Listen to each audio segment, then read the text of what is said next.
Blog Talk Radio. Good morning, everybody. This is Lori Smith on Blog Talk Radio.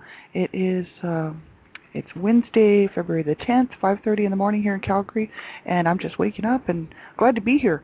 This is One Child Abuse Survivor to Another on blogtalkradio.com. It's a live streaming internet radio broadcast, and we'll be on about 15 minutes here this morning. And continuing on with our topic of trauma, I just think this is such a good article that we've been talking about all week so far. It's www.helpguide.org, and the name of the article on there, if you want to follow along, it is called Healing Emotional and Psychological Trauma, Symptoms, Treatment, and Recovery. And we're just really going through this kind of with a fine-tooth comb because, I've experienced a lot of trauma in my life, and I know so many people who have all from different kinds of trauma from all different aspects of life, and I just think so many people have experienced trauma, maybe everybody in some way, right? So I just think it's really important to talk about it and realize that there's help for it, and even for me it's great to see that there's all this information out here for people like me, who suffered with a lot of traumatic experiences, excuse me, and just have a hard time kind of putting things in place. And now I know that there's all kinds of support out here, so I'm glad that you can join me. And if you'd like to be on the show, please let me know ahead of time. I'm not taking any callers because somebody keeps calling in on my call-in number and saying rude things. And so if you would like to be on the show, just send me an email real quick. Get a hold of me on blogtalkradio.com. You can send me a message on there. There's different ways you can get a hold of me, to Facebook and stuff. You can connect with me on Facebook if you go to blogtalkradio.com. If you go to my show, you can actually connect with me on MySpace, Facebook, and all that, right? So I'd love to hear from y'all. And I just thank you for being here again. Thanks for all the support, and I'm so glad to have so much support, and it's really made a huge difference in my life, and so I thank you all very much. And this is not a professional show, like I always say. It's just me on Blog Talk Radio, and so you want to listen at your own discretion. And it's not to replace professional help. I'm not a therapist or a counselor. I don't have any certificates in those areas, and so I'm not. I highly recommend professional therapy if it's necessary, and if it's something that a person really needs. That's so important, right? And if you're under the age of 18 or just a young person, make sure that you have someone listen to this with you, because this show is One Child Abuse Survivor to Another, so I'd like for everybody to be able to listen in. But a lot of the topics that I cover, actually everything is related to abuse of some sort, and especially child abuse. And so the subjects are very sensitive. Some people are very uncomfortable with the topic of abuse, so you want to make sure you're in a safe place when you're listening to this. And also, if maybe you can have somebody there with you who can help maybe answer some questions, or get a hold of me if you have some questions, because the topic of abuse can cause triggering, and people who were abused as children, adult survivors find it a lot of these topics cause triggering. And so if it's something that's going to trigger you, then please don't listen to the show. It's not worth it. And some of the topics I cover are very sensitive. So I just want to just give everybody a heads up and let everybody know, and that way you're prepared, right? So thanks, everybody. We'll get right on with this article here this morning. Yesterday we were covering, when to seek professional help for emotional or psychological trauma, right? It's a good idea, they said, to seek professional help if you're having trouble functioning at home or work, suffering from severe fear, anxiety, or depression, unable to form close, satisfying relationships, experiencing terrifying memories, nightmares, or flashbacks, avoiding more and more things that remind you of the trauma, emotionally numb and disconnected from others, and using alcohol or drugs to feel better. So that's when we can sort of see that if you've been through some very traumatic experiences and you start experiencing those type of things where you just can't function anymore, right? It's too much, and maybe living in severe fear, and these would be like severe type issues, right? Like where you just have so much fear or anxiety or depression, you just can't seem to maintain relationships, and everything just seems terrifying, and you have bad memories and nightmares and flashbacks and stuff.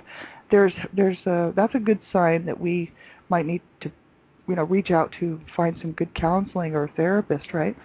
Someone to talk to about it and help us to make sense of of what happened and how to work through it. Because there's ways to do this. I know. I've talked to so many survivors who have done it, and I'm one that's actually, without therapy and any professional help, I've walked through a lot of my healing. And it's only been recently, that I've been able to say that. Just a few years ago, I wouldn't have been able to say that, actually, with all honesty. So it can happen, and I just tell you, you just need to hang in there and reach out and get some really good support, get some professional help, find. These people are trained and they know how to deal and help people. And if you don't find a good therapist and you find one that's just not working, I've heard this from so many people, just keep moving on until you find a therapist who is going to work for you, because everybody's different, right? So you might find a therapist that just doesn't seem to be helping, and it's just you're not getting anywhere. And then you can just keep looking for another therapist or another counselor that, you might run into the one that is just actually holds the key for you and knows all about your situation and has all the answers for you, or at least can help you find them. So I just think that's important, right?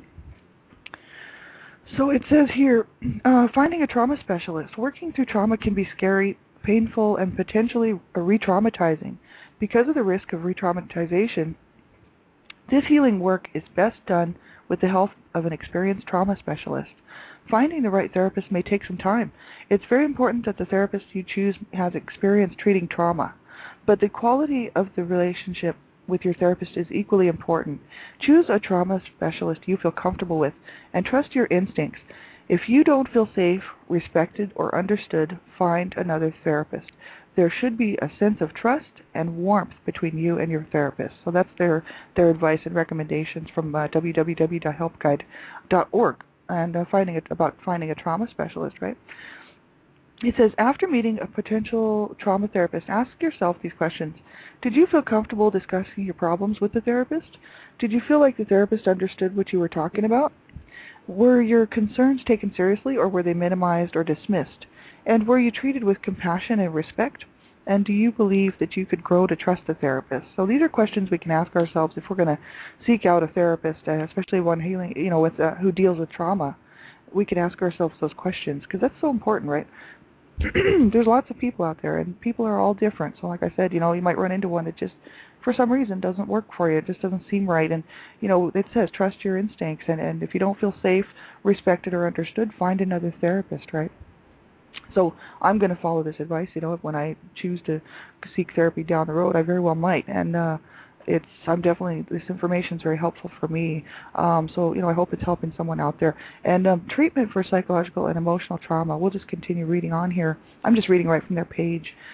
In order to heal from psychological and emotional trauma, you must face and resolve the unbearable feelings and memories you've long avoided. Otherwise, they will return again and again, unbidden and uncontrollable. Trauma treatment and healing Trauma treatment and healing involves process trauma-related memories and feelings, discharging pent-up fight or flight energy, learning how to regulate strong emotions, and building or rebuilding the ability to trust other people. So that's good. That's what it does. It helps us to learn how to process the memories and the feelings, and how to discharge that fight or flight energy, that natural response in your body that happens when you experience a stressful or traumatic event, a fight or flight, right? And that it just causes your body to be in a sort of a state of panic all the time, right? Learning how to regulate strong emotions, and that's a good idea, because we can function better that way, right? And function in our daily lives and at work and at home and in relationships with other people, if we can learn how to regulate these strong emotions, right? And building or rebuilding the ability to trust other people. That's huge, because trust is such a huge issue. And, if you've been abused or someone's done you wrong, or been through a traumatic experience, a sexual assault or something like that, where, I've been in lots of situations where I've almost been kidnapped before, about 5 times actually. It is 5 times. And these people, I really developed a sense of lack of trust for people. And, growing up in an abusive home, my parents, I really couldn't trust them. On any given day, they were abusive. You just never knew. You walk in the house, you just never knew what was going to happen. I just learned to not trust anything, really. But I always had a big heart, so I'd give people a try. But as soon as they, maybe make one mistake, they're out of my life, And as far as trusting strangers goes, that was just no. And so I've, over the years worked through a lot of that. I can trust people. I figure if I want people to feel that I'm trustworthy, so give me a chance. So I give, but you do have to trust your gut instinct with people, and that I'm very aware of now because of what happened. I really rely on my gut instincts, to tell me, to alert me to certain things because I know there's so many crazy people out there. So, you do want to do that, and you want to be careful who you trust, right? You don't want to trust everybody because not everybody is trustworthy, right? But that doesn't mean that we can't learn to trust. I can still build relationships and friendships, and I think that's awesome because that's what's helping me get through this. By being able to reach out and trust people and say, I'm telling you my story, and here's me. It's me. I'm putting myself on the line here, and I'm finding that there's so many people out there I can trust, and that really makes me happy. It makes me feel good because for a long, long time I didn't trust anybody, and even close friends in my adulthood, not my childhood. All my childhood friends I did trust, but my adult friends, a lot of them I didn't trust, and then they ended up kind of hurting me, and so I didn't want to let people into my heart or let people into my life. So, I got rid of a lot of my friends just because of that. I was just like, I just don't need any of you guys, right?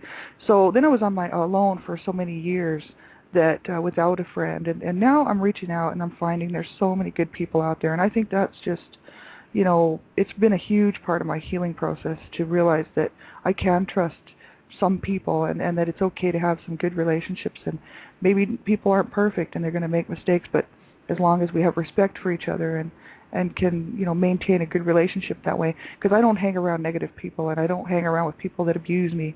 I do not allow abuse in my life at all. And so, if I have a friend who becomes abusive or decides they're going to be abusive, they're just gone so fast because I refuse to take any more abuse as an adult, right? It's my choice. And so as a kid, I didn't have a choice, and I put up with it for so many years.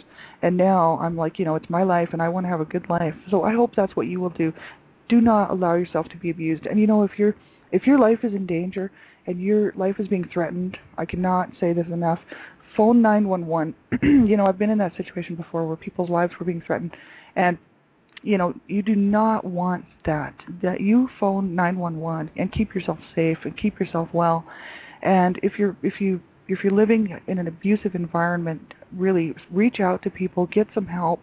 If you're a child who's being abused, look in the front of your phone book. There's all kinds of numbers. There's 1-800-4-CHILD. There's Safe Kids. You want to make sure that you tell somebody. Do not let people abuse you. And this is just so important, right? We need to make the phone calls. And if you're someone who knows someone who's being abused, you must really make the proper phone calls. It's so important. And, we got to get people safe, and we got to get people, people's lives safe, and then allow them the chance to have a good life, right? So and if you're suffering from, adult survivor issues and stuff, there's all kinds of groups out there. My friend has, Linda Lee, she's such an awesome lady. She has 2 support groups, healtofeel.com, and this is Survivors and Supporters and Recovery Resource Center, healtofeel.com. This is chat support with private features. I belong to both of these. There's 2 groups. One's women only, and the other one is for everybody, men, women, doesn't matter. Blogs, there's 18 groups, so you can create your own. There's all kinds of groups in there. Photo area for uploading art and pictures, video library, info on topics relating to child abuse, and also domestic violence and just everything, along with positive affirmations and meditations, post-traumatic stress disorder, other survivor stories, updates, and the child abuse monuments, which she was a participant in. And so you want to check that out. And www.lindalee.ning.com. And I'm a volunteer. I'm the Canada Regional Director for Dreamcatchers for Abused Children. I am so happy to stand with them. And if we can get you any information, let us know. That's what we're here for.